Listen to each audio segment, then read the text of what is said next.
Hello મિત્રો, સ્વાગત છે તમારું અમારી જ્ઞાન ક્ષેત્ર ચેનલ પર. મિત્રો, પહેલીવાર તલાટીની પરીક્ષાની સંપૂર્ણ તૈયારી માટે અમે તમારા માટે એક વિડીયો સિરીઝ લઈને આવી રહ્યા છીએ. આ વિડીયોમાં 2010થી લઈને 2022 સુધીના ક્વેશ્ચન પેપર્સનું સોલ્યુશન કરેલું છે અને એ પણ વિષય વાઇઝ અને ટોપિક વાઇઝ ક્વેશ્ચનો સાથે. તો ચાલો મિત્રો, ચાલુ કરીએ આજનો આ વિડીયો. તલાટી પેપર સોલ્યુશન ભાગ 1. મિત્રો, પહેલો ટોપિક છે બ્રહ્માંડ. સૂર્યનો વ્યાસ લગભગ કેટલા કિલોમીટરનો છે? ઓપ્શન છે 11,72,000, 12,82,000, 13,92,000, 14,52,000. જવાબ આવશે 13,92,000. સૂર્યનો સૌથી નજીકનો ગ્રહ કયો છે? ઓપ્શન છે શુક્ર, હર્ષલ, બુધ, મંગળ.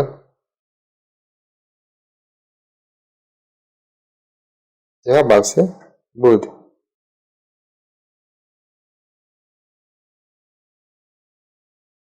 સૂર્યમંડળ સૂર્યથી 5મા અને 7મા સ્થાને આવેલ ગ્રહો કયા છે?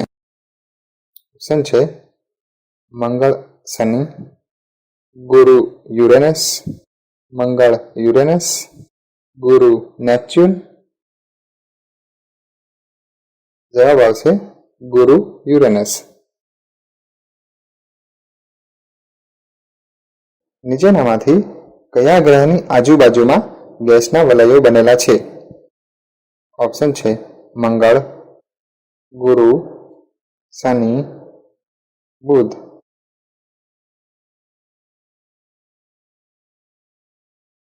જવાબ આવશે શનિ.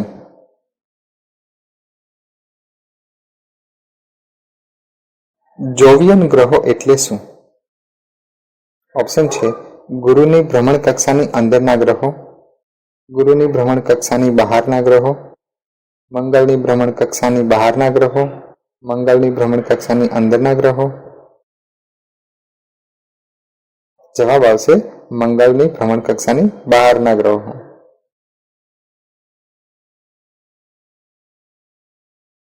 પૃથ્વી સૂર્યની પરિક્રમા કરે છે, તેનાથી શું થાય છે?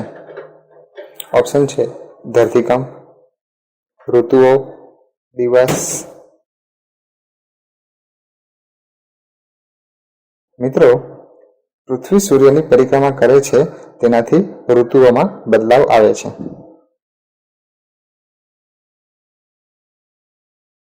પ્રકાશ વર્ષ શાનો એકમ છે? ઓપ્શન છે દ્રવ્ય, સમય, અંતર, પ્રકાશની ગતિ.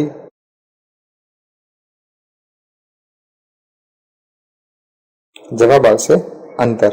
મિત્રો, બ્રહ્માંડમાં અંતર માપવા માટે પ્રકાશ વર્ષનો એકમ ઉપયોગમાં આવે છે. એક પ્રકાશ વર્ષ બરાબર ખાલી જગ્યા એસ્ટ્રોનોમિકલ યુનિટ. ઓપ્શન છે 63,000, 53,000, 9,412 ગુણ્યા 1,010 કે પછી ઉપરોક્ત એક પણ નહીં. જવાબ આવશે 63,000.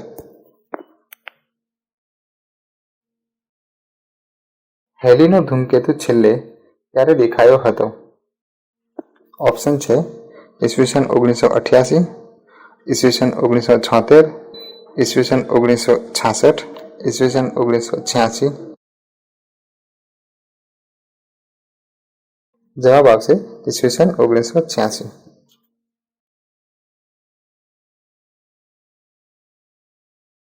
ઉછળિયા તારા તરીકે કોને ઓળખવામાં આવે છે? ઓપ્શન છે ધૂમકેતુ, શુક્રનો તારો, પ્લુટો ગ્રહને, ખરતી ઉલ્કાઓને. જવાબ આવશે ધૂમકેતુ.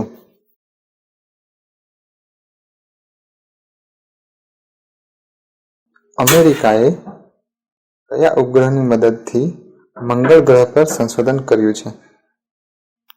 ઓપ્શન છે એક્સપ્લોરર, પાયોનિયર, ઓપ્ટિકિંગ, વાઇકિંગ,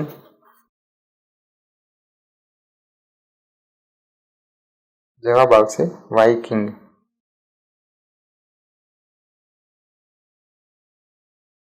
ચંદ્ર પર ઉતરનાર સૌપ્રથમ વ્યક્તિ કોણ હતા? ઓપ્શન છે નીલ Armstrong, યુરી ગાગરીન, Alexei Leonov, Sunita Williams. જવાબ આવશે નીલ આર્મસ્ટ્રોંગ. મિત્રો યાદ રાખજો, ચંદ્ર પર ઉતરનાર વ્યક્તિનું નામ પૂછ્યું છે એટલે નીલ આર્મસ્ટ્રોંગ આવશે. જો અવકાશમાં સૌપ્રથમ માનવીનું પૂછવામાં આવે તો યુરી ગેગરીનનું નામ આવશે.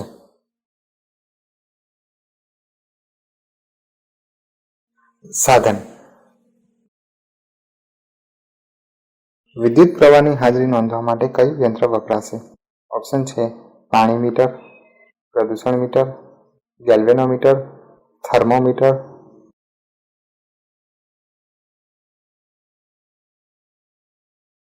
જવાબ આવશે ગેલ્વેનોમીટર. મિત્રો ગેલ્વેનોમીટરનો ઉપયોગ વિદ્યુત પ્રવાહની દિશા જાણવા માટે થાય છે. જ્યારે પરિપથમાં વહેતો વિદ્યુત પ્રવાહ શૂન્ય હોય ત્યારે ગેલ્વેનોમીટર શૂન્ય આવર્તન દર્શાવે છે. વિદ્યુત પ્રવાહની દિશાના આધારે તે શૂન્ય સ્થાનથી ડાબી બાજુ કે જમણી બાજુ આવર્તન દર્શાવે છે. સમુદ્ર અને અંતરિક્ષમાં દિશા સૂચવવા કયા સાધનનો ઉપયોગ થાય છે? ઓપ્શન છે સિસ્મોમીટર, મેનોમીટર, ઓડોમીટર, ગાયરોસ્કોપ. જવાબ આવશે ગાયરોસ્કોપ. સ્ફિગ્મોમેનોમીટર સાધન શું માપવા માટે વપરાય છે? ઓપ્શન છે હવાનું દબાણ, વાતાવરણનું દબાણ, લોહીનું દબાણ, પવનનો વેગ.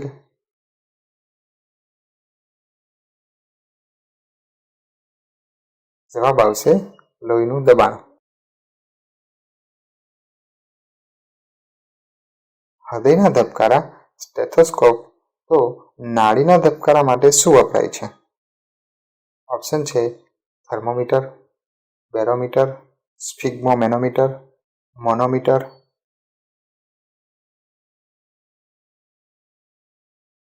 જવાબ આવશે સ્ફિગ્મોમેનોમીટર. એકમ. સંપૂર્ણ શુદ્ધ સોનું કેટલા કેરેટનું હોય છે? ઓપ્શન છે 18 caret, 20 caret, 22 caret, 24 caret.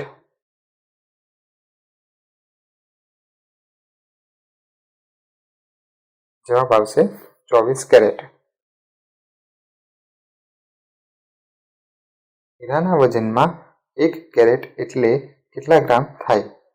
Option છે 8 ગ્રામ, 5 ગ્રામ, 4 ગ્રામ કે પછી 0.2 ગ્રામ.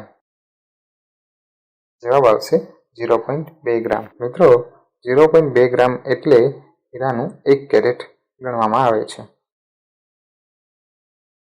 હીરાનો 1 કેરેટ કેટલા મિલીગ્રામ બરાબર હોય છે?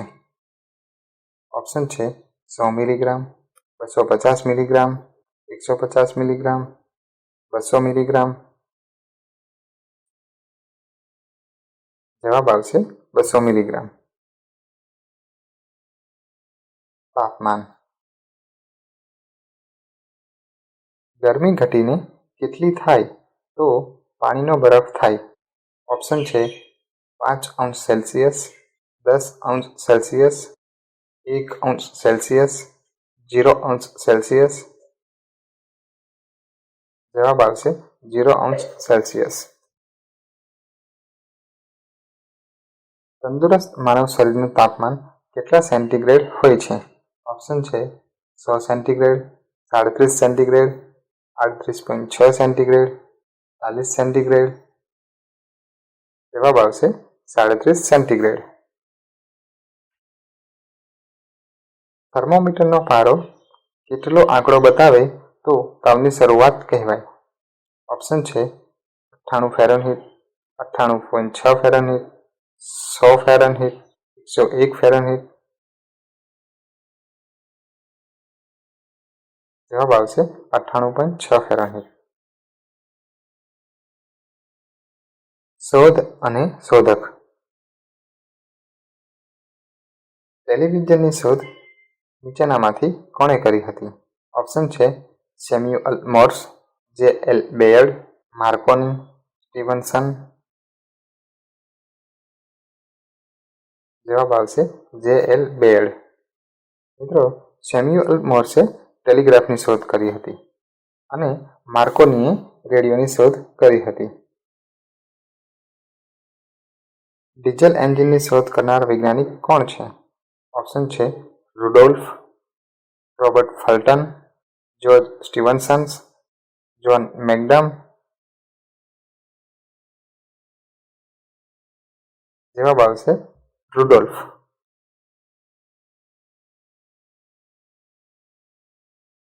નીચેનામાંથી કયા યંત્રની શોધ ભારતીય વૈજ્ઞાનિક જગદીશ ચંદ્ર બોઝે કરી હતી? ઓપ્શન છે ટેસ્કોગ્રાફ, અભય દીવો, થર્મોમીટર, ટ્રાન્સફોર્મર.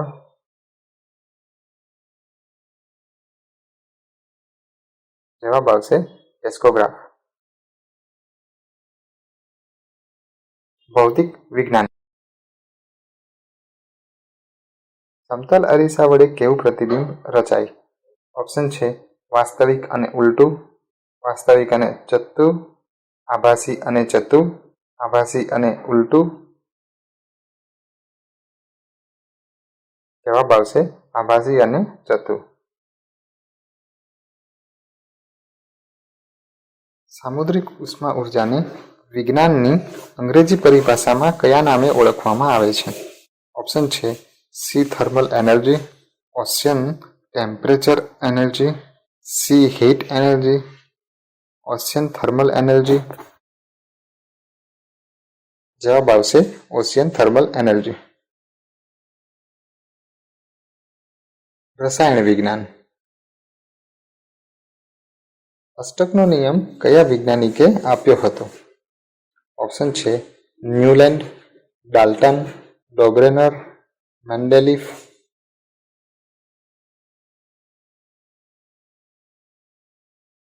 જવાબ આવશે ન્યુલેન્ડ. પરમાણુ કેન્દ્ર શાનું બનેલું છે? ઓપ્શન છે ન્યુટ્રોન અને પ્રોટોનનું, ન્યુટ્રોન અને ઇલેક્ટ્રોનનું, પ્રોટોન અને ઇલેક્ટ્રોનનું, પ્રોટોન, ન્યુટ્રોન અને ઇલેક્ટ્રોનનું.